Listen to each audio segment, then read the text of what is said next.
Tejiendo oportunidades, un diálogo del ciclo Receptar y Mezcladís, con Cecilia Sáenz, Jimmy Rivera, Marisela Vázquez y Juan de Dios, moderado por Pilar Arriola. Me encanta, muy coherente el público con la tertulia de hoy, porque como contó Martín antes, vamos a estar conversando con estas 4 personas sobre migración y emprendimiento, desafíos, oportunidades, consejos y bueno, un poco de todo. Yo soy Pili Arriola, vengo de Mar del Plata, de Argentina. Soy comunicadora y me apasionan las personas y sus historias, y eso es lo que me convocó a venir aquí. Me gustaría presentar brevemente a las personas que tenemos aquí, que bueno, quiero que después ustedes se vayan presentando a medida que vamos conversando, pero un poco para darle contexto al público. Bueno, voy a empezar de aquí para allá. Aquí la tengo a Ceci, la Ceci. Ceci es de Argentina. Ceci es luthier, es música, es constructora de guitarras, una artesana del sonido. Así que bueno, gracias Ceci por venir. Bienvenida. Gracias. Luego lo tenemos a Jimmy. Jimmy es de Colombia. Yo lo defino como un constructor de todo. O sea, tú llegas a su taller y puedes encontrar cualquier tipo de cosas, y lo que no existe lo inventa. Tiene una productora artística que desarrollan cualquier tipo de elementos y escenografías para publicidad, cine, eventos, festivales, marcas, etc. Gracias, Jimmy, por venir. Bienvenido. Luego lo tenemos a Juan de. Juan de viene de Chile, también artista, músico, es productor creativo, y se especializa, Juan de, en visibilizar y generar contenido para artistas del under, independientes, bueno, a través de distintas plataformas y distintas cosas que luego nos va a contar. Así que gracias, bienvenido, Juan de. Y luego la tenemos a Mari. Te tengo medio cruzada con este micrófono, pero ahí estás. Mari viene de Venezuela. Mari es asesora y consultora en temas de emprendimiento, y causalmente su foco más que nada está puesto en acompañar y asesorar migrantes que quieran emprender. Es una crack, sabe mucho de financiamiento, de legales, de modelo de negocio y tal. Y bueno, también nos va a aportar un poco su mirada desde ese lado. Así que bueno, gracias Mari, bienvenida. Bueno, ¿cómo están? Bien. ¿Están listos para empezar a hablar? Yo ya me cansé. Así que ahora les toca a ustedes. Bueno, un poquito de contexto. Esta conversación va a durar 1 hora. Yo había preparado una lista de 50 preguntas, no van a ser posibles porque en 1 hora con 4 personas se imaginarán, pero vamos viendo qué pasa. Y luego vamos a tener al final un espacio para preguntas del público. Entonces, bueno, lo que se les vaya ocurriendo que quieran compartir o comentar, lo pueden registrar, anotar y luego lo comentamos. Luego va a venir el chef. Va a venir el chef de Mezcladís a contarnos algo sobre este espacio y sobre el menú. Va a ser muy lindo, muy interesante. Y luego vamos a tener un espacio musical guiado por Ceci y por Santi, un dúo muy lindo, así que también les invito a que se puedan quedar hasta el final, ¿va? Bueno, ahora sí. Para empezar, me gustaría empezar con una pregunta que nos sitúe un poco también en el contexto. Así que la voy a tirar y el que sienta el impulso primero de atajarla, que inicie. Que es, ¿qué significa para ustedes la palabra migrar y cómo la viven hoy en relación a sus proyectos, a lo que están haciendo? ¿Quién se siente inspirado? No sé por qué me miráis a mí, pero pues para mí es saltar y es como saltar al vacío, así como emprender. Tienen como muchas cosas parecidas en mi criterio los dos procesos, ¿no? Es como que vas un poco a ciegas y cuanto más cosas, nada te prepara para migrar, nada, porque a veces has estado ahí en ese sitio, pero nunca has vivido en ese sitio. Entonces, para mí es como un salto hacia una incertidumbre, hacia una cosa que es desconocida y que depende mucho de cómo decidas tú vivirlo, también se te van a ir abriendo cosas. Es decir, creo que la actitud en el migrar es como una cosa determinante. A mí me ha tocado, bueno, yo he migrado ya varias veces y creo que en las 3 veces pues ha sido una actitud diferente. Y creo que nos guía mucho el cómo tú quieras vivir esa migración, pero para mí es un salto, si queremos ponerle una palabra. Qué lindo, gracias. Yo voy a seguir el orden. Sí. Sí, me parece, siento lo mismo. Quizás definir una palabra para mí sería vértigo. Migrar siempre ha sido, mi experiencia, una experiencia muy vertiginosa. El vértigo tiene partes muy positivas, a veces da un poco de miedo, tiene como de todo un poco, pero finalmente pareciera que algo que hay que vivir si queremos llegar a ciertas metas o cruzar ciertas umbrales, por así decirlo. Entonces quizás lo definiría como una experiencia muy vertiginosa, con todo lo que eso conlleva. Qué lindo. ¿Alguno quiere compartir? Bueno, en mi caso no emigré por necesidad o por una necesidad económica. La mía fue más una necesidad espiritual, ¿no? O sea, más saber de qué estaba hecho. No era que viviera cómodamente en Colombia, pero la verdad es que, bueno, sobrevivíamos como se vive en Latinoamérica, pero no era una necesidad simplemente de salir del entorno de mi familia, de salir de donde estaba metido. Tenía mucha hambre de aprender, de conocer, de ver gente. Veía las películas españolas y me encantaban las mujeres, entonces dije voy para allá. Y no solo eso, sino la cultura, la escultura, la pintura, todo eso me fascinaba, entonces quería estar aquí.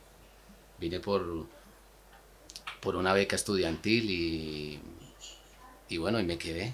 Venía por un año y me quedé ya 20 y pucho de años que llevo aquí. Y eso es todo. O sea, no sentí ni vértigo, ni susto, ni nada, simplemente ganas de comerme el mundo y ya. Eso era todo. Bueno, a mí me pasó un poco como a él, ¿no? La necesidad de salir de donde estaba, de Argentina, que estaba pasando un momento muy duro, fue después del Corralito, y esa necesidad de salir, ¿no? Y de conocer. Y entonces para mí, bueno, le pondría movimiento, ¿no? Fue un movimiento grande que hice, bueno, que hice con mi pareja Santiago, hicimos, ¿no? Pero bueno, eso, sentía que donde estaba no era un terreno, digamos, fértil para poder hacer cosas. Necesitaba otro lugar. Y en este salto, movimiento, vértigo, que bueno, todo implica como pequeños procesos de transformación, ¿no? En tu caso, ¿qué rol tuvieron las personas que te fuiste cruzando como en el camino, en ese proceso de migrar? Bueno, fueron claves, sí. La gente que fuimos conociendo a mí me fue llevando a hacer lo que hago ahora, construir guitarras, y todo eso fue a causa de haber conocido a un maestro luthier que gracias a él también conocimos a otro maestro más. Entonces la gente que nos fuimos cruzando fue la que me guió, sí. Y bueno, y también la gente con la que nos fue poniendo como palos en la rueda, al final también te enseñan a que por ahí no es el camino. Así que yo creo que es fundamental cuando haces este movimiento, este salto, con quién te contactás, con la gente, ¿no? Con los vínculos que vas creando son muy importantes. Sí.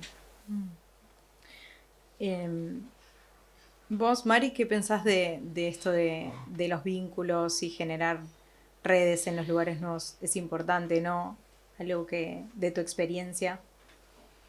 Yo creo que es la clave, porque al final cuando hacemos ese salto, tú tienes a mí me gusta mucho el trekking y la montaña y toda la metáfora de subir y hacer ese recorrido, ¿no? Ese camino.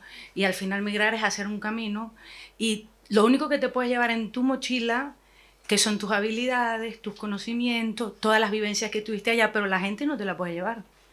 Y empiezas desde cero con la gente tuya, con tu red. Y entonces, claro, lo primero que tenemos que construir son esas redes. Es decir,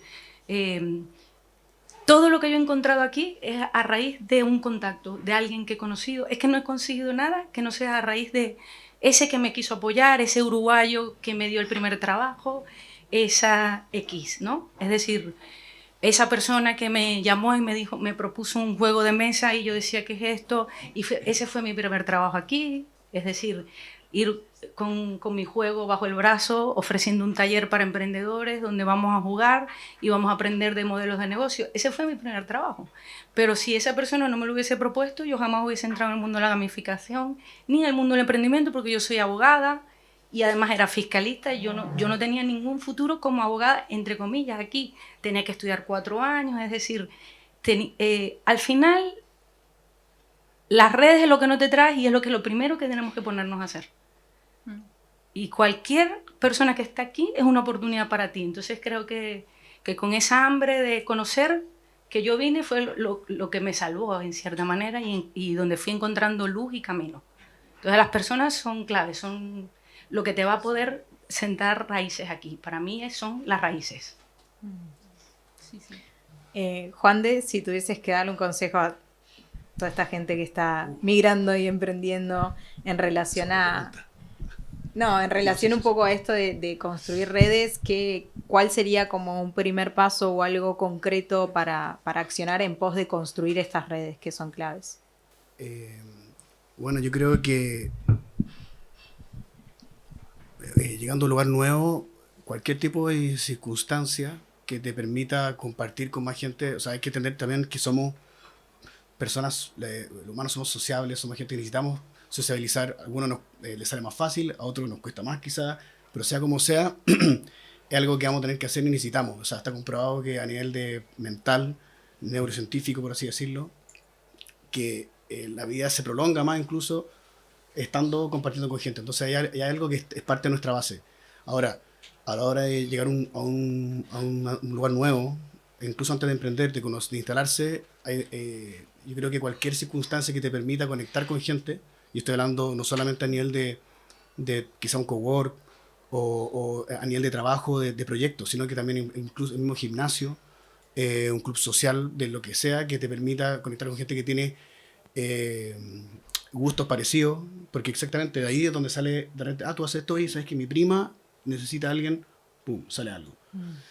Uno nunca sabe. Yo antes de irme de Chile ya trabajaba independiente allá y me pasó mucho eso, que nunca descartaba nada porque pasaban 2 años y decía, yo conocí a esta persona que trabajaba en el ministerio, quizás me puede ayudar, y me servía, quizás había cambiado y me presentaba, pero en el fondo todas esas circunstancias te abren puertas y uno nunca sabe cuándo va a aparecer alguien que te abre una puerta y, por ejemplo, terminas aquí conversando porque conociste a alguien a través de un proyecto que participaste de aceleración, pero después quedaste en el cowork y aquí estoy yo, por ejemplo. Entonces, eso, yo diría que respondiendo a tu pregunta, el consejo sería luchar contra cualquier tipo de sedentarismo social y buscar conectarse, ir al yoga en la playa si te gusta eso, ir a caminata nocturna en el cerro si te gusta otra cosa, club de ajedrez, como sea. Quizás se conversa poco en el club de ajedrez, no sé. Pero bueno, se entiende el punto. Es sí. Buscar salir de casa y conectarse con gente. O sea, como sea. Buenísimo, buenísimo. Jimmy, en tu caso, ¿cómo vivís esta experiencia de las redes y las personas? ¿Te ha servido en este camino? Bueno, en mi caso fue un poco diferente porque yo llegué y de verdad no conocía a nadie. Yo llegué a la casa de una amiga colombiana porque le traía un tambor y no sé qué, me atendió. Yo estaba acojonado, yo tenía creo que 2.000 euros en el bolsillo, en unos calzoncillos que me hizo mi madre camuflado entre los pantalones, porque claro, vengo de un país agresivo, ¿no? Entonces dije, joder, yo llego aquí, claro, ya me recibió. me asustó mucho su pareja, quedé acojonado porque claro, el tío yo como no...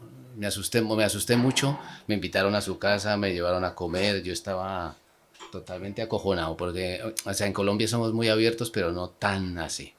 Y me llevaron a una habitación que había alquilado por internet y estuve un mes y luego me busqué un piso.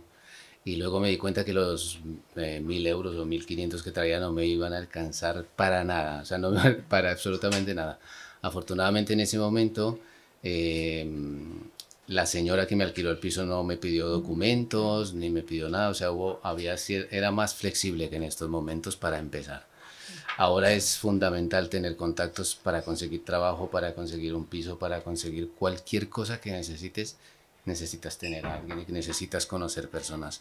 Y en esa época pues yo empecé lentamente a hacer mi cadena de amigos. Yo afortunadamente conozco a muchísima gente. Mucha gente me llama para decirme, oye Jimmy, necesito una guitarra. Yo ya sé a quién voy a llamar. O sea, yo tengo mucha retentiva con esto. Y bueno, eso me ha hecho crecer y crecer y crecer y crecer más, conocer más gente. Y bueno, es fundamental lo de las personas. ¿Y ya? Qué lindo, gracias. En todo esto también de empezar a caminar y de repente aparece la idea de empezar a emprender y tener un proyecto propio, ¿alguno quiere compartir algún momento, alguna experiencia en la que dijeron, acá le erré, acá le pifié, cometí un error terrible, no lo volvería a hacer, o sí, de repente me sirvió para entender otras cosas, quizás también puede servir de experiencia para los que estén ahora emprendiendo? Yo creo que nunca la cagamos realmente. O sea, nunca hay un error. Sinceramente lo veo porque todo lo que pasa y todo lo que haces, si sabes de verdad saborearlo y disfrutarlo, así sea un problema. A veces ves y dices, joder, esto es un marrón. Pero después del tiempo te das cuenta y dices, ostras, si no hubiera sido por esto, no hubiera pasado tal. O no hubiera hecho esto, o no hubieras aprendido. Yo realmente me encanta mucho aprender. Yo también he montado restaurantes, también he montado coworking, he montado almacenes, he hecho de todo para la idea de tener el dinero en un solo sitio me asusta un poco, aunque mi negocio es mi vida y mi negocio, ¿sí? Pero yo siempre estoy tratando de buscar cosas y siempre la he cagado. Pero siempre me doy cuenta, ostras, si tuviera la oportunidad de volverlo a hacer, lo haría diferente, haría tal cosa. Entonces, yo creo que uno no termina realmente cagarla, no. Creo, bueno, si embaraza la loca al pueblo, pero el resto no creo que sea un problema. Creo yo, ¿eh? Sí, estoy completamente de acuerdo. Pienso, y creo que finalmente si que no la ha cagado es porque quizás no ha empujado mucho el límite de lo que está buscando. O sea,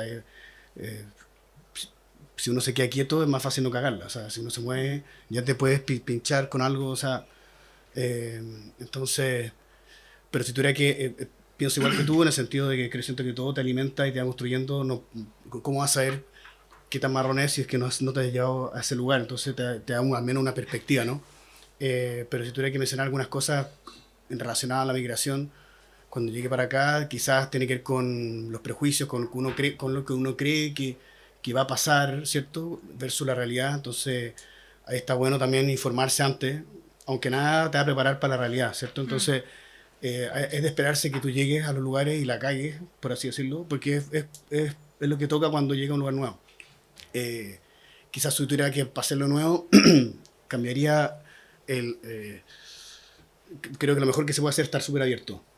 Para saber que uno tiene ciertos prejuicios, que uno llega con ciertas ideas que probablemente van a cambiar mucho, o no, pero si uno tiene la apertura o es flexible, eso hace que sea quizás más fácil de digerir, por más duro que pueda ser o raro, por un país nuevo, un lugar nuevo, culturas nuevas.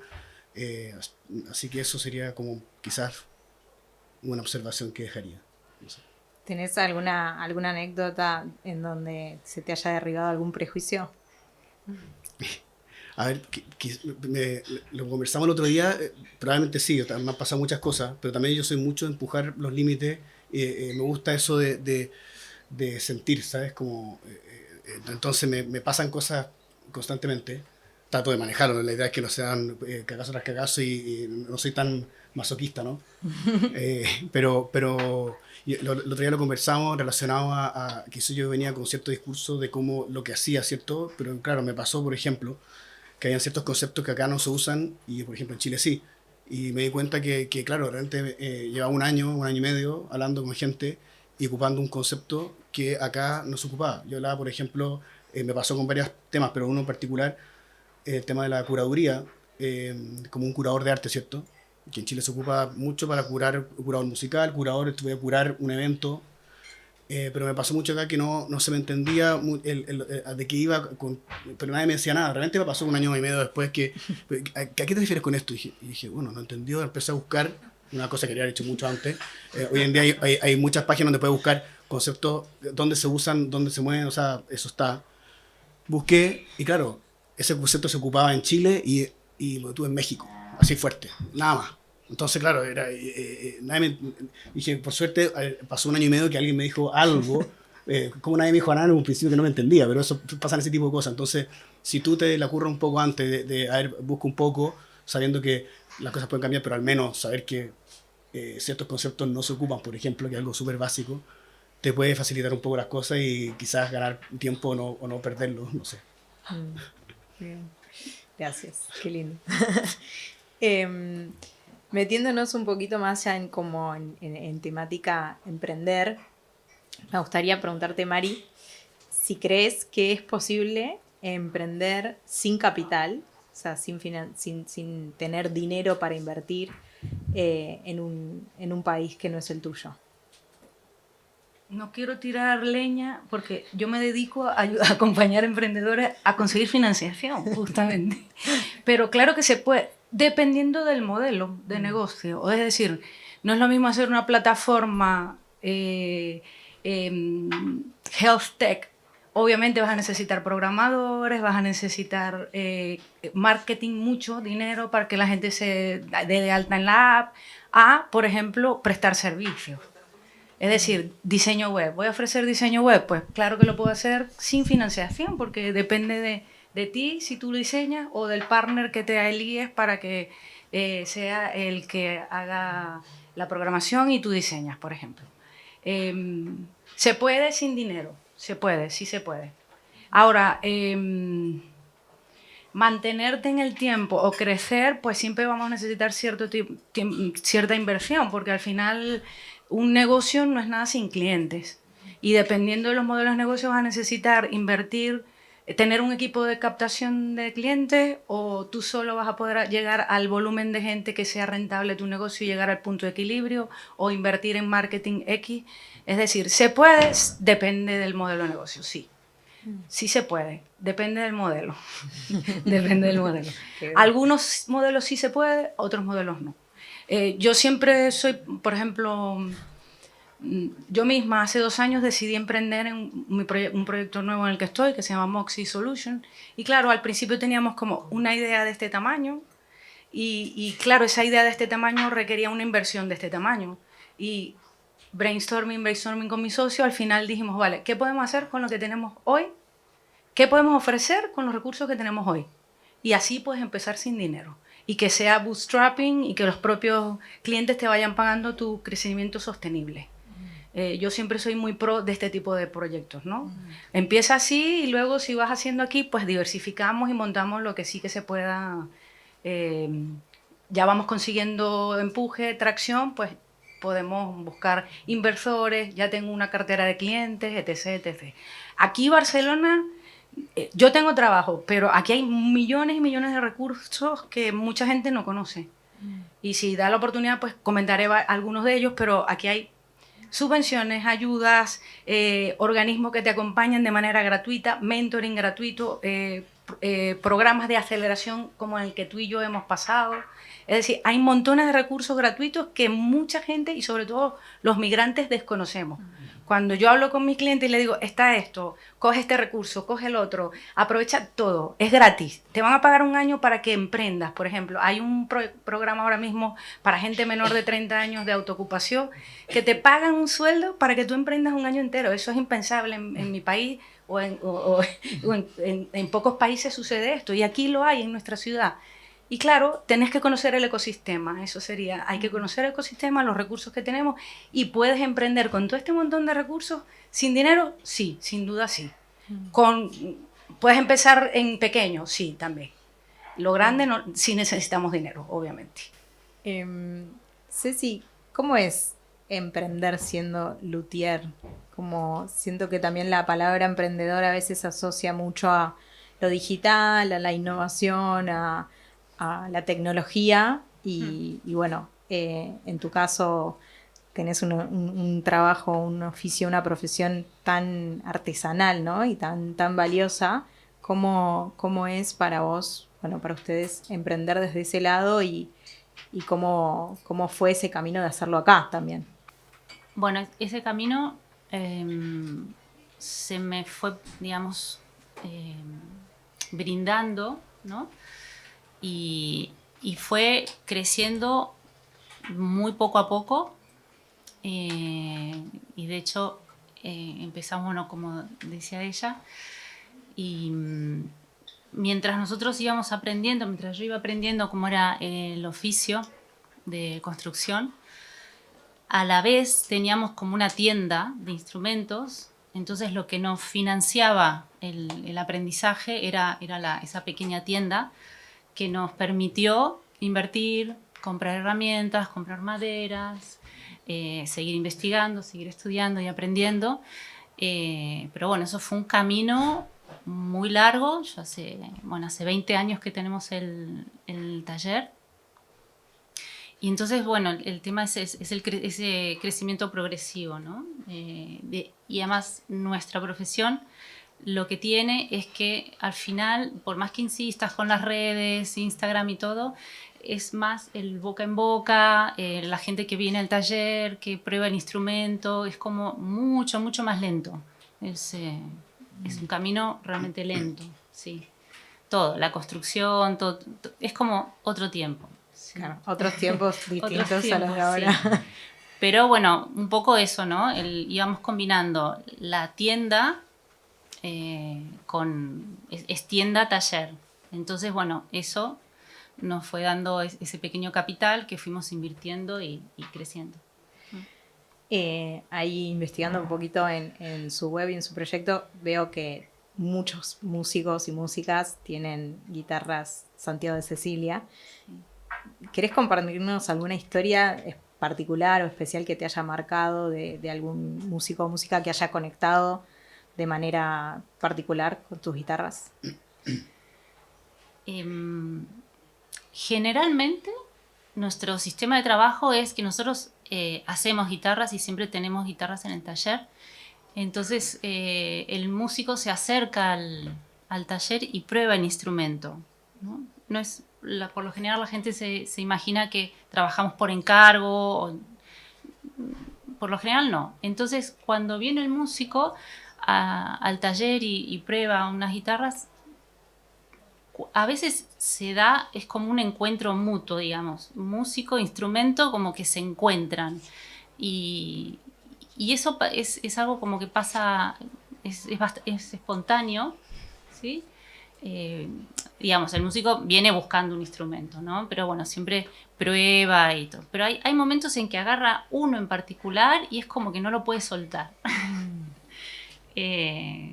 Después, bueno, a veces se va, vuelve, no sé qué, y después es muy bonito, músicos que nosotros respetamos mucho, que hayan elegido nuestro instrumento y que incluso, no sé, cuando una vez que se lo llevan a la semana o al mes, que te mandan mensajes diciendo lo contento que están y bueno, como que es un regalo enorme, ¿no? Que alguien, que nosotros digamos, decís, todo este trabajo que estoy haciendo, realmente hay alguien que lo está valorando y entonces seguimos. Qué muy lindo. Jimmy, ¿qué es lo más raro que te pidieron que construyas o que hagas? A ver, bueno, esto fue comenzando. Yo tenía un amigo en una empresa que se dedicaba a hacer museos y el jefe muchas veces me había llamado para trabajar de encargado del taller, pero claro, yo le explicaba que yo ya tenía mi sueño, yo ya quería arrancar mi proyecto. Eh, y bueno, haciendo mucha piratería y mucha trampa, mis muestras de trabajo entraron en la reunión de cuando estaban escogiendo los proveedores y me escogieron a mí. Entonces yo hice toda la gráfica. De ahí viene mi nombre porque era un centro de interpretación del Camino de Santiago. Entonces, en el Camino de Santiago hay unos tablones que la gente pinta en el camino y los pega y tal. Entonces nosotros con la base de fotografía que teníamos hicimos las réplicas. Y la gente que administra el camino dijeron, ostras, se han robado las tablas del Camino de Santiago y se las han puesto aquí. Y han dicho, no, las hemos pintado nosotros. Y entonces uno de los clientes me dijo, "Oh, tienes mano de santo". Entonces me quedó el nombre para siempre. Me dije, este es el nombre. Y después de ese proyecto, ellos se ganaron un proyecto mucho más grande, ¿no? Entonces yo fui a la reunión de proveedores y todo el rollo y ya me sacaron del llavero, o sea, me dijeron, tú no vas a estar, porque La Rioja exige que la gente que hace la gráfica y todo esto sean riojanos. Entonces yo le dije, vale. Entonces salí, me tomé un café con el jefe, estuvimos hablando y el tío me dice, oye, no hiciste muy buen trabajo, pero lo siento mucho por no poder estar, tal, que no vas a poder hacer la gráfica. Entonces yo ya había visto el proyecto antes por mi amigo que estaba ahí infiltrado y yo me había estudiado el proyecto. Entonces había una pieza que era muy particular, que era el árbol del bien y del pecado original, el árbol de la manzana y tal. Entonces yo le dije al jefe, le dije, yo no quiero hacer gráfica, yo quiero hacer el árbol. Y el tío me dice, pero si tú no sabes soldar. Yo le dije, ¿y a ti qué te importa quién va a soldar? Lo importante es hacer el árbol. Y el tipo se quedó pensando y después me llamó. Y claro, ellos no tenían absolutamente nada. Ellos no tenían ni planos ni mierda. Ellos tenían un 3D de lo que querían y ya está. No había ni la medida. Entonces yo le dije al dueño, le dije, oye, mira, déjame traerte prototipos pequeños del árbol y yo lo sé cómo lo voy a construir. Y el tío aceptó. Entonces llamé a un calderero, un escultor que se dedica a hacer piezas enormes y le mostré el proyecto y el tío me dijo, tú no puedes hacer esto, tú no vas a poder. ¿Por qué? Me dice, pues porque mínimo va a pesar 4 toneladas, necesitas una grúa, necesitas tal. Aparte de esto, la iglesia, querían el árbol en la mitad de una iglesia y claro, las calles en ese pueblo eran de 1,5 metros. O sea, había que alquilar una grúa, costaba como 80.000 euros, no sé cuánto, para coger el árbol y meterlo en el patio de la iglesia, ¿no? Y claro, me dijo, lo siento, lo que puedes hacer es llevar el proyecto, hablamos con gente que se dedica realmente a hacerlo y ya está, y te ganas tus 2.000 euritos. Y yo dije, joder, pero yo necesito comer, eso no me va a alcanzar. Entonces yo empecé a hacer las maquetas. Empecé a hacer las maquetas pequeñas, empecé un poco a tomarle el pelo al dueño de la empresa y empecé a alargarle tanto, el proyecto era tan grande que el árbol se empezó a quedar atrás y ya me faltaban 2 meses. Y entonces el dueño de la empresa me dijo, oye, o lo haces o vamos a tener que sacar el árbol del proyecto. Y yo le dije, no, yo lo hago. Ya había desarrollado el prototipo final y entonces se me ocurrió hacerlo desmontable. Yo dije, claro, una persona profesional en escultura de gran tamaño me decía que no iba a ser capaz porque pesaba mucho. Entonces yo lo que dije fue, bueno, me quito el problema de encima, lo hago que lo pueda llevar. Y efectivamente llevamos el árbol en una furgoneta y lo bajamos todo a mano, con placas muy pequeñas y claro, me acuerdo tanto que tuve 2 meses, estuvimos trabajando unas 10 personas en hacer todo el bicho. Como no había planos, hice todo el árbol primero, la estructura en metal y luego lo hice todo en cartón y luego lo mandé a plegar con las placas de cartón. Me hice amigo del tipo que plegaba y me ayudó a hacer todas las piezas, súper amable conmigo y tenía todo cronometrado para entregarlo el 7 de abril y se me perdió un día. O sea, llegué un día antes, o sea, pensaba que era el 7 de abril y llegué el 6. Y yo dije, joder, ¿en qué momento se me perdió ese día? Porque yo tenía todo súper calculado, ¿no? Y efectivamente montamos el árbol, todo estaba atornillado, soldado, yo no tenía ni idea de soldar, me tocó aprender a soldar. por parte de mi madre, no sé si sea genético, pero mis primos casi todos soldan y son mecánicos, entonces a mí me daba mucho miedo la soldadura porque mis primos soldan sin careta, ¿sabes? Hacen y soldan así, y claro, tienen los ojos hechos una... No. Nada, entonces me daba pánico esto, pero yo aprendí a soldar, o sea, se me dio muy fácil, se me dio fácil hacerlo. Y ya está, y montamos el árbol sin planos y sin nada, quedó espectacular, el árbol lo sacaron de ahí, de la iglesia después de la exposición, y está en el pueblo, está en el pueblo, está el árbol. ¿En qué pueblo? En donde cayó en toda la gallina después de hasta en San, no me acuerdo cómo se llama, es que me acuerdo de que era Santiago de no, era Santo Domingo de la Calzada, es el pueblo. Ahí va. Ahí está el árbol. O sea, está, ¿no? si van ahí, pueden Sí, ir sí, a sí, visitar sí, sí, el sí, árbol sí. de Jimmy. Sí, ahí está, sí. Qué bueno, qué bueno. Eso ha sido lo más así, digamos, fascinante que me ha... Bueno, me han mandado más cosas, pero ese es una buena Claro, historia. después de eso dijiste, puedo hacer cualquier cosa. Y si no existe, lo invento. Qué bien. Juan, en tu caso, ahí con South Plug, sé que tienen una serie de artistas chilenos que Sí. viven, que emigraron, ¿no? Sí. Como alguna anécdota, alguna historia para compartir de ahí. Hicimos, claro, hemos hecho diferentes proyectos audiovisuales. Hicimos cuando estábamos, esto fue justo el 2020, nos ganamos un fondo cultural en Chile, estando en Chile todavía yo llevo 3 años y medio acá, casi 4.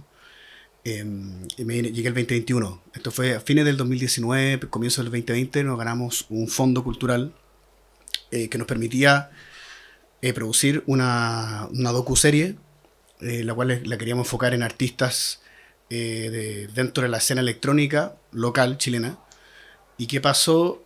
Y bueno, y esto se iba a presentar también en un canal de los más importantes en Chile, que es Canal 13, entonces era un buen proyecto para nosotros y hacía que el proyecto de South Plug se elevara. En ese minuto South Plug era un proyecto más filantrópico, más paralelo para mí. Yo me estaba dedicando a la producción de eventos en Chile. Y claro, llegó la pandemia, la producción de eventos obviamente bajó. Pasó que esta producción no sabíamos cómo ni cuándo empezarla porque no se veía por dónde. Y todo se veía que estaba haciendo medio telemático a distancia, entonces dijimos, bueno, veamos esto como una oportunidad, hagámoslo a distancia, y en vez de hacerlo con artistas que estaban en Chile, porque no los dado que ya lo vamos a hacer a distancia, hagámoslo con artistas que están fuera de Chile. Entonces ahí comenzó la idea de trabajar con artistas que habían emigrado, y fue muy interesante porque en el mismo tiempo que yo desarrollé esta idea, yo estaba pensando en qué hago yo, y como este proyecto está pasando esto con este proyecto, dije, bueno, o sea, como que este proyecto es muy interesante porque se mezcló un poco con mi proyecto personal de qué hago yo. Bueno, ¿qué pasa si uno todo esto? Porque yo tenía la idea ya hace bastante tiempo de vivir fuera, irme. Pero como ya estaba independiente, ya me estaba yendo bien, no podía, estaba como un poco... Y pasó esto y fue de cierta manera una oportunidad. Y como que convergí todo en el proyecto South Plug como para traerlo para acá. Y en este proyecto en particular fue muy interesante porque esto que podría haber sido una problemática lo transformé en trabajar con estos artistas que estaban fuera y eso, tomarlo como, bueno, esto me puede servir para también estirar un poco los brazos, ver qué pasa allá, empezar a conectarme más. Y la verdad es que fue súper potente porque me conecté con cada uno de esos artistas y su mundo. El proyecto tomó más tiempo, pero finalmente salió en el canal. Este proyecto me abrió más puertas fuera también, porque es algo que me conectaba más, aunque sea algo más pequeño, que estoy haciendo, que involucra a ciudades, porque todos los artistas están en diferentes partes, en Berlín, en Barcelona, diferentes ciudades. Entonces me conectaba con un mundo más internacional y al mismo tiempo fue bien recibido para el fondo, salió en el canal y el canal me abrió la puerta también para poder mostrar en pantalla otros proyectos que había hecho. Y bueno, es interesante cada vez en estas conversaciones cae muy bien este proyecto porque todos esos artistas de los cuales esta web serie que salió eran de artistas que emigraron de Chile a diferentes tiempos. Carla vive acá, lleva un buen tiempo, tiene un nombre, pero le ha costado, ha sido súper duro. Hay otro artista que está en Berlín, que ahora este proyecto lo grabamos hace 2 años. Actualmente ese artista está produciendo la música para compañías de baile y danza en Berlín, que la tienen súper bien. Otra artista que era acá, que llegó a Sevilla, ha estado moviéndose, pero ese proyecto de migrar la llevó a moverse por diferentes lados, que es lo que le apasiona, y aparte juntarse con su hermana que también está viendo fuera y hacer un proyecto junta. Entonces cada historia también yo creo que también me envalentonó a mí decir, bueno, esto también es como que yo estaba produciendo esto y al mismo tiempo me estaba autoconvenciendo, era como un trabajo muy personal, era como que todo está confabulado. Entonces fue un lindo proyecto, algo que pareció ser un súper problema, que era el primer fondo que ganamos con este proyecto, se transformó para mí, me salió mucho más económico hacerlo, porque producirlo a distancia, finalmente lo que yo hice es dirigir a los artistas de cómo grabarlo técnicamente, pero finalmente yo hice un montaje, una dirección desde lejos, entonces a nivel económico fue más económico la producción, y para mí fue el puntapié de decir me voy y llego con esto, que he estado haciendo esto, y no sé, fue como que esa fue la experiencia con Latitudes, que se llama la serie. ¿Y se puede ver? Se puede ver, sí, en southplac.com, en los canales de la productora, y bueno, y todavía está también en Chile, en el canal donde se aloja, está esa serie y una que acabamos de lanzar en febrero, fue una producción que se había hecho antes de esta otra, pero que como les gustó esta que hicimos, dijeron, bueno, mostremos todo lo que han hecho, y ahí como que abrió las puertas y nada, fue súper potente. Sí, muy interesante. Sí. Gracias. Gracias. Mari, te quiero preguntar bueno, emprender a veces suele ser un camino muy solitario, ¿no? A veces cuando no tenemos socios o socias y estamos nosotras mismas impulsando nuestros proyectos, y también depende de nuestros días, cambios de humor, cómo manejar, qué puede ser para dar un consejo de cómo manejar esos cambios de humor para no procrastinar y bueno, seguir en la planificación del proyecto y poder seguir avanzando. A ver, no sé, yo tengo 9 años acompañando emprendedores y realmente los datos nos dicen que en los primeros 2 años se muere el 60%. En el tercer año casi el 90%, o sea, más del 90%. Al final queda como un 10% después de 3 años. Entonces, yo siempre me gusta mucho el tema de los datos y me pongo a ver, también, claro, tú acompañas al emprendedor desde la idea hasta que está puesto en marcha el proyecto, ¿no? Y claro, ya quedan pocos de todos los que he hecho, quedan pocos vivos y claro, es una relación muy larga porque yo siempre les envío subvenciones, ayuda o tal, y los visito y voy a comer allí en los sitios, y etcétera, ¿no? Es como una relación de largo plazo, donde también intento conectar unos clientes nuevos con el que está abriendo la cafetería, pues con el de la pastelería para que no tenga que buscar otro proveedor, sino que ayudo a mi ex clienta X, ¿no? Yo creo que el emprender no es para todo el mundo. O sea, se requiere mucho. Hay una científica que dice que hay como lo que hace que tú consigas una cosa es la determinación. Pues en el emprendimiento yo creo que es lo mismo. Estás determinado a que esto funcione. Llueva, truene, venga el COVID, relampaguee o lo que pase. Entonces ese elemento de determinación está dentro, pero se puede trabajar. Y entonces yo creo que eso es lo que nos puede ayudar a llegar hasta el fin, porque no sabemos cómo, pero lo vamos a conseguir, ¿no?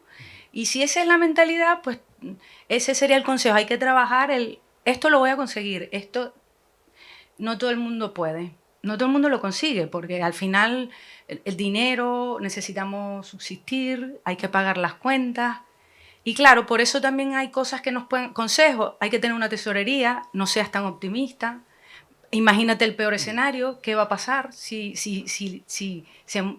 viene el COVID? Es decir, necesitamos ver el peor escenario y ponernos en el peor escenario y cuidarnos hoy con un peor escenario. Pero, ¿qué va a pasar con esto? Un emprendedor es muy optimista. Las emprendedoras somos optimistas, o sea, si no, no emprendemos. Creemos que lo que tenemos aquí va a salir a la calle perfecto y aspiramos que lo que tenemos aquí salga y funcione. Pero puede pasar que no. Y entonces, claro, ten tesorería, sobre todo los migrantes. No pienses que lo que pasa allí en Venezuela pasa aquí, olvídate. Allá todo es rápido, aquí todo es lento. Es lento y lleva su tiempo. Pero hay cosas buenas. El boca a boca funciona, la gente es fiel. Cuando tú enganchas a un cliente, ese se te queda contigo para toda la vida. Te recomienda, si lo haces bien. Entonces, conoce el entorno. Esa es otra cosa. Conoce el entorno. No llegues y creas que eso que funciona allí, aquí no. Investiga de qué tamaño es, cómo funciona aquí, cuáles son los códigos. Eso es una de las cosas también que nos hacen fracasar, porque no conocemos los códigos aquí. Entonces, conoce los códigos, trabaja la mentalidad. Hay que aguantar, son muchos no. Van a ser muchísimos más no. Vamos a estar mucho más en la mierda que en el cielo y en la cima. Muchas veces más en la mierda que en la cima. Eso es emprender. Entonces, si ya sabes qué es esto, te vas a lanzar, lánzate. Pero conoce, entérate cómo funciona aquí, cómo son las conexiones, cuánto tiempo me voy a tardar en captar. Guárdate una tesorería de 6 meses como mínimo. Y yo digo que eso, es que consejo no hay, tía, hay que lanzarse y hacerlo. Y en esto de estos datos de que tantos fracasan, entonces, ¿para qué emprender?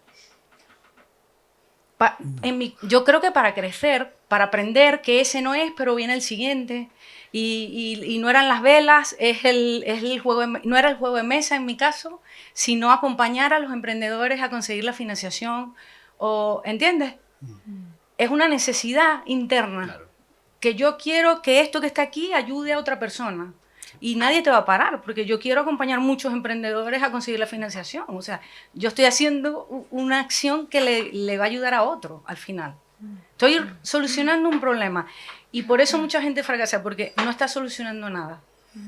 O no hay ese problema que él cree que, o ella cree que tiene. Emprender para solucionar algo y para ayudar a alguien, para solucionarle algo a alguien, para cubrir una necesidad. Para eso emprendemos. Qué lindo. Sí. Juan de, ¿qué te pasó con la pregunta que te vi ahí? No, a ver, o sea, concuerdo completamente. Sí, yo creo que empatizo mucho con todo lo que has dicho. Creo que también hay algo que está dentro, que es como que emprendo o muero, en el sentido de no por emprender por el hecho de hacer... A mí, cada uno tiene una fuerza o un impulso por hacer algo. En mi caso, es conectar, es ser un vínculo, un conector entre diferentes sectores. Contar historias, ¿cierto? Entonces, por otro lado, puede ser ayudar a las personas a que ellos se emprendan. Pero creo que eso, finalmente, ¿por qué emprender? Una muy buena pregunta, porque como que todo te dice, estás más en la mierda que arriba, entonces, bueno, ¿por qué? Porque finalmente es una necesidad, o sea, yo creo que, y ahí está, yo creo que finalmente el consejo es seguir el instinto, finalmente la mejor ventaja que uno puede tener, más allá que sea inmigrante o no, lo que sea, es uno, porque uno es una persona que es individual, no hay nadie como uno, entonces la visión que tú tengas, el impulso, no lo puede, aunque alguien vea la idea, no tiene la misma motivación, la misma pasión, la misma visión, la misma historia, por qué lo hago. Entonces yo creo que hay que aferrarse a eso por un lado, que es lo más instintivo que uno tiene, junto con apoyarse, conocer gente, porque finalmente llega a un lugar nuevo, todo va a requerir tiempo, hay muchos temas burocráticos que implican meses, años, entonces tomárselo con calma en ese sentido, y si ya sabes que va a tomar un tiempo, inviértelo en conocer gente que te ayude a quizás ese tiempo sea mejor, a quizás eso trámite que te iba a tomar 1 año y medio, quizás te puede tomar 3 meses o 6 meses, no sé. Entonces, yo te diría que eso es el instinto, con un poco también de oficio con respecto a que las cosas no caen solas, o pueden caer, pero se van a demorar mucho más, y el bolsillo no resiste, la mente y el cuerpo tampoco, entonces apoyarse es una necesidad finalmente. Y eso combinado con la pasión por algo, es poco probable, creo yo, que no tenga un éxito en el tiempo. Jimmy, ¿a vos qué te pasa con...? Casi me haces llorar. Es un fenómeno. Bueno, yo creo que emprender es como una alineación entre la mente y el corazón. Es como cuando...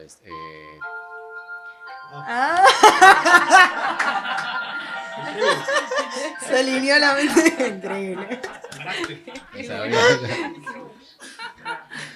Es eso, creo que es eso, cuando se alinea la mente y el corazón, ¿no? Muchas veces tienes el instinto y la pasión de, ostras, yo quiero hacerlo, quiero ser cantante, pero la voz no te da. Si le pones un poco de conciencia y de mente, a lo mejor te puedes ir por otro lado. O, bueno, hay muchas cosas que la voluntad no se doblega tan fácil cuando están los dos alineados, creo yo, ¿eh? A veces, no, bueno, no sé, en mi caso siempre estoy corto de dinero porque tengo que pagar impuestos, pagar aquí, para allá, y soy un muy culo inquieto. Entonces siempre tengo la cabeza como pensando cómo conseguir dinero, cómo hacer qué trabajo, hacer esta otra, hacer lo que venga y lo que tenga que hacer. Aparte tengo pues también mucha gente que está a mi cargo y me siento también responsable. O sea, es eso, creo que es alinear las dos cosas, la mente y el corazón, para emprender. Sí. Ceci, en tu caso. Bueno, en mi caso yo voy a aportar otra idea, que es una de las preguntas que me habías mandado era cómo decidí ser luthier, ¿no? La verdad que no lo decidí. Fue como que sí, se me puso ahí en el camino y bueno, ok, vamos por aquí, pero no es que yo vine y dije, bueno, voy a ser luthier, voy a ir a España. No fue así. Fue como que yo me fui dejando llevar y después incluso muchas veces, ahora bueno, con los años pienso como que fue un poco al revés, ¿no? Fue como que el oficio me eligió a mí para que se continúe, ¿no? Como que a veces pienso que, digamos, no soy yo la que construye la guitarra, sino es que la guitarra me pide a mí que la construya, ¿no? Es como darle la vuelta un poco, sí. Yo a veces pienso eso, entonces no es que me sienta como emprendedora, ¿no? Es como que, bueno, me fui dejando llevar, lo fui eligiendo, claro, está claro, pero bueno, como otro camino. Qué lindo. Bueno, ya un poco para ir cerrando acá esta intimidad y abrir un poco el juego al público, me gustaría preguntarles si sienten que ser migrantes les benefició o les produjo más desafíos o obstáculos a la hora de emprender. Bueno, no sé si seré migrante o no. Bueno, sí, pero me refiero a que cuando tuve que hacer el árbol, claro, yo lo pude hacer porque ningún herrero se le midió a hacerlo, ninguna persona estaba, se sentía capacitada para hacer algo sin planos y sin nada, ¿sí? De pronto, me imagino que en Argentina dicen que arreglan las cosas con un alambre, ¿no? Bueno, pues en Colombia somos muy recursivos, ¿no? Vamos a hacer esa creatividad innata que tenemos nosotros los latinos, me imagino, ¿no? Me ayudó muchísimo. O sea, mi idiosincrasia me trajo muchísimas ventajas, muchísimas. O sea, digamos que no entendía muchas cosas que pasaban en Colombia con mi vida y con todo lo que tal, pero cuando llegué aquí dije, ostras, mi vida me entrenó para este momento, ¿me entiendes? Me entrenó para hacer esto. Entonces, si nadie es capaz, si nadie se siente capacitado, ven, yo soy capaz. Así no tuviera ni idea de soldar, ni idea de nada, pero funcionó, salió. También porque también teníamos una necesidad de pronto extra que podía tener un herrero que tiene un montón de trabajo o que no se quiere complicar la vida. Cuando uno quiere lo que está haciendo, pues como que esas cosas le resbalan o lo motivan aún más para hacerlo. Entonces yo sí me siento un afortunado de ser un inmigrante. Yo creo que o sea, lo principal, o sea, estoy muy de acuerdo con lo que dices tú. Me pasa que también que creo que la primera ventaja en la que queríamos fijarnos es nosotros como persona individual y nuestra idea, porque finalmente cualquier cosa, un proyecto que uno quiera sacar, tiene que un poco sostenerse desde ahí, ¿cierto? Pero claro, siento que el ser migrante implica la flexibilidad que hablamos antes, la apertura. Hay una resiliencia muy brutal que genera. Entonces, yo creo que eso de todas maneras tiene que marcar algún tipo de diferencia. Aparte de cualquier background con el que uno viene desde el país que venga, ¿no es cierto? Porque te da cierta herramienta, cierta visión. Algunos son más cálidos, otros más fríos, otros son más directos, otros no. Pero claro, todo eso te va construyendo y podríamos ver cosas buenas, cosas malas, pero finalmente va a depender de cómo tú lo conjugas, creo yo, si eso diferencia, si el ser más cálido es malo o no. O si, pero claro, yo creo que lo más único va a ser tu idea y quién eres tú, y yo creo que ahí está la piedra angular de todo, y lo demás es tratar de darle todo al lado positivo, porque es verdad que uno llega y te pasan muchas cosas y uno a veces dice, quizás esto que no es tan bueno ser latino, no acá, en verdad son prejuicios y cosas que hay que sacarse de la cabeza porque no construyen nada, o sea, y finalmente esa cosa que te hace ser diferente, lo que finalmente son perspectivas diferentes, y finalmente siempre va a ser algo positivo tenerlo a que no tenerlo, creo yo. La pregunta era si era mejor o peor. Sí. Pues yo creo que es mejor. Al fin, para mí ha sido un punto donde al final te estiras mucho. Es decir, primero, por un lado, el desconocimiento también te hace hacer cosas más atrevidas, ¿no? El no conocer cómo son los códigos, a veces acabas haciendo cosas que te llevan a puntos donde no ibas a llegar si hubieses conocido los códigos. Entonces, creo que en algunos casos me ha beneficiado mucho. Y como yo creo que un punto de diferenciación también. O sea, ¿cuántas tías de Maracaibo hay aquí o en este espacio donde yo estoy? Porque he trabajado en entornos, por ejemplo, donde yo he sido siempre la única que no hablaba catalán cuando llegué, por ejemplo, ¿no? O yo era la única que tal, pero entonces yo me tocaba estirarme y decir, vale, yo no hablo catalán, pero ¿qué puedo hacer? Y entonces ahí la creatividad, ¿qué puedo hacer para brillar? Porque yo tengo que brillar, porque yo quiero brillar, porque esto es lo que yo soy, ¿no? O sea, ¿cómo hago para mostrar lo mío aunque no hable catalán?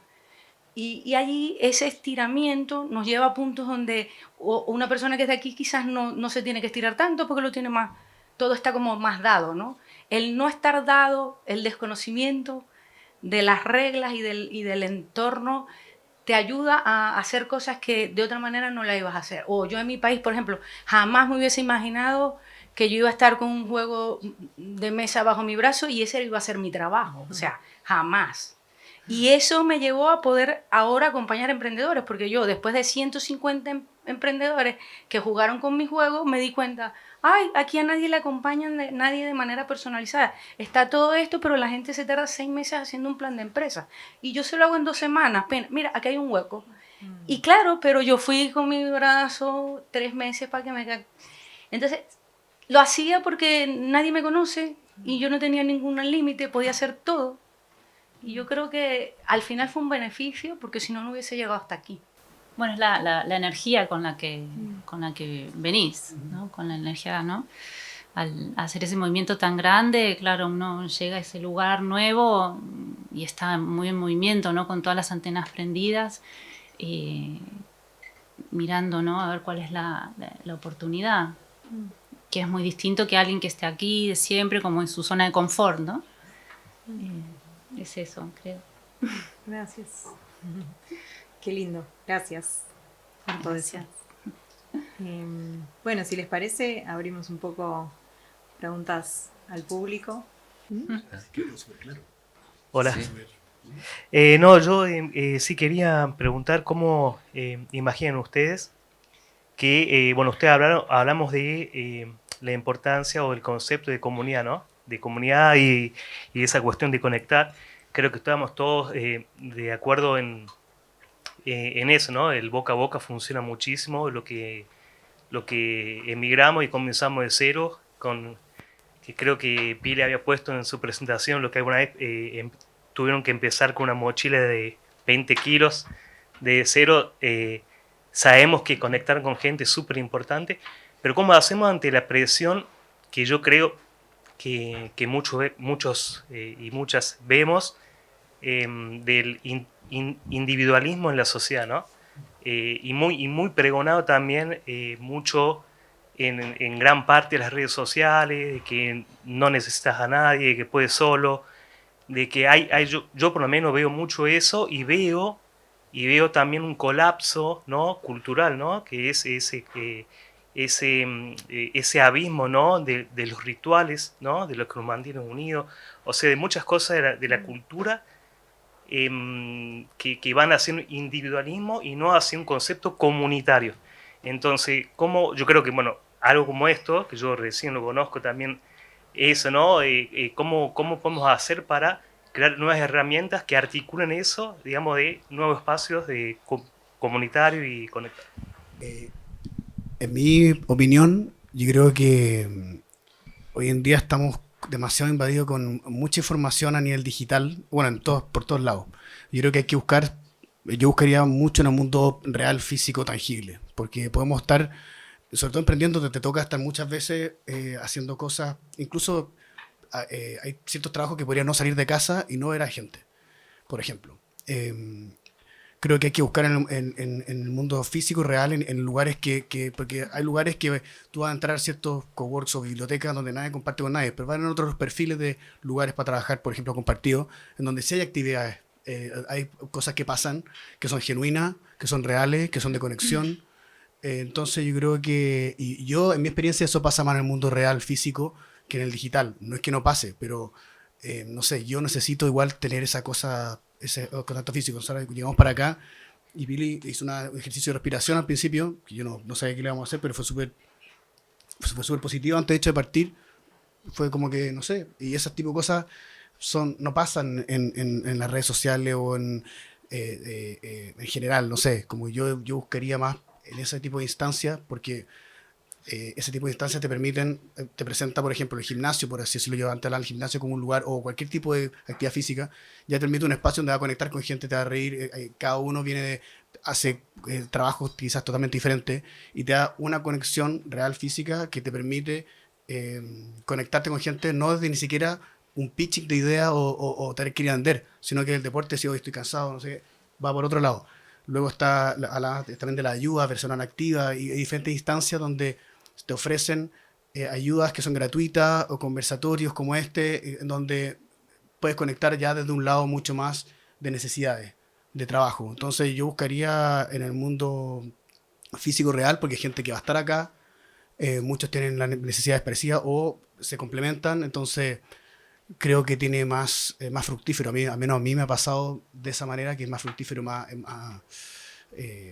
beneficioso, me retribuye mejor que el mundo digital, que junto con mucha esperanza te genera también vacío, inseguridades, en verdad uno se siente un impostor constantemente, aparte que constantemente sale gente que no sé, un estudiante que tiene 19 años y te dice que gana $100,000 mensuales, y tú dices, ¿qué estoy haciendo?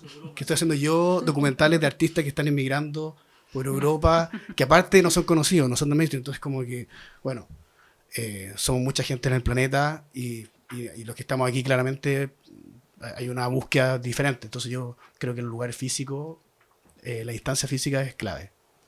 Yo creo que vivir en Barcelona tenemos suerte en vivir en Barcelona, porque Barcelona tiene muchos entornos de este tipo, por suerte, porque no es lo mismo Suecia, que ya te dijera, es otra sociedad y es más individualista y ahí la gente se suicida no sé cuántos a la semana, pero por suerte estamos aquí y yo creo que hoy día, sí, la sociedad está yendo hacia un punto donde cada vez queremos ser más individuales o se nos exige, todos los libros de autoayuda te dicen como tú puedes, tú solo. Y yo creo que debemos ser rebeldes en el sentido, no. Y el híbrido llegó para quedarse, o sea, sí, vale, el offline, guay, pero el híbrido llegó para quedarse y pasamos un montón de horas conectados. Yo paso un montón de horas conectadas, montón, a la semana. Pero hay que ser rebelde, búscate algo que te guste, la montaña, pues te vas con la onda. Es decir, los rebeldes hoy, o las rebeldes, deberíamos ser los que queremos ese offline y los que queremos piel, y lo que queremos sentarnos y mirarnos a los ojos y dejar las pantallas de lado.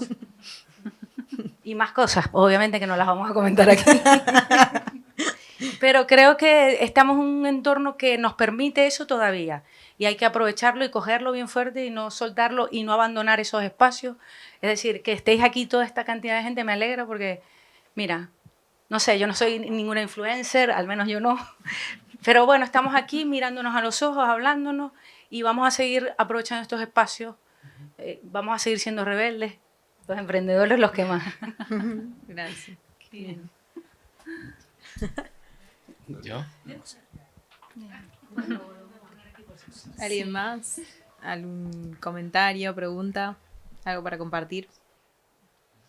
Hago yo una, ¿cuál es el, digamos, si pensáis en el momento que estáis, en este momento de vuestra vida, vuestro emprendimiento, vuestros años acarreados como migrantes aquí, cuál es el desafío clave al cual os estáis enfrentando? La jubilación. Las cotizaciones. La cotización de jubilado, hijo.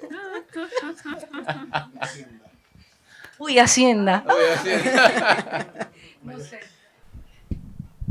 Yo creo que el desafío ha sido más o menos constante, es siempre el mismo, solo que ahora lo entiendo mejor quizás. Al principio uno va montando, de repente, ok, esto es un poco así. Y eso te ayuda. Yo en este minuto mentiría si estoy aquí en una posición en donde yo he llegado estoy en un lugar súper óptimo, ¿no? Yo estoy trabajando para ese proyecto. Todavía no estoy en un lugar, yo casi 4 años, sigo construyéndose, esperando ese piso donde me mantenga más sólido, más estable.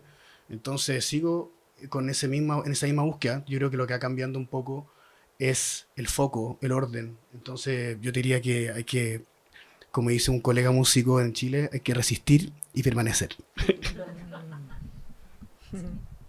Bueno, el desafío un poco es ese, ¿no? El sostener.